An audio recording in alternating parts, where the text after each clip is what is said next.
এই লোকটি ছেলেকে দেখার জন্য হাত নাড়াতেই কিছু অদ্ভুত অনুভব করল। উঠে তাকিয়ে দেখে পাশে একটা ভালুক ঘুমিয়ে আছে। এটা দেখে লোকটা ভীষণ ভয় পেয়ে যায়।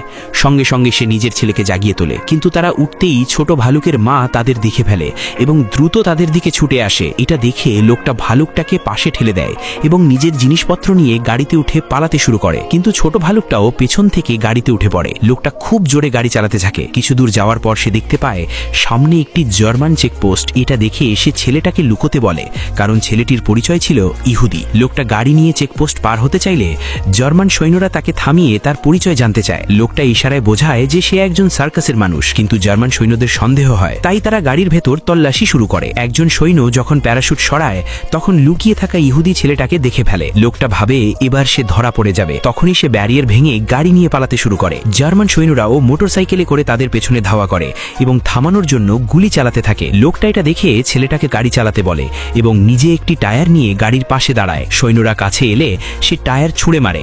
এতে এক সৈন্য আহত হয়। এরপর সে আরেকটি টায়ারও আরেক সৈন্যের দিকে ছুঁড়ে মারে। এখন মাত্র 2 জন সৈন্য বাকি থাকে। লোকটা আবার স্টিয়ারিং ধরতেই বুঝতে পারে গাড়ির গতি অনেক কমে গেছে। ছেলেটা পেছনে তাকিয়ে দেখে বলে যে প্যারাশুট খুলে গেছে, যার কারণে গাড়ি ধীরে চলছে এবং সৈন্যরাও খুব কাছে চলে এসেছে। এটা দেখে লোকটা গাড়ি থেকে ছুরি বের করে প্যারাশুট কেটে দেয়। প্যারাশুটটা উড়ে এসে দুজনের মাথা ঢেকে দেয়, আর সেই সুযোগে তারা দুজনই পালিয়ে যেতে সক্ষম হয়।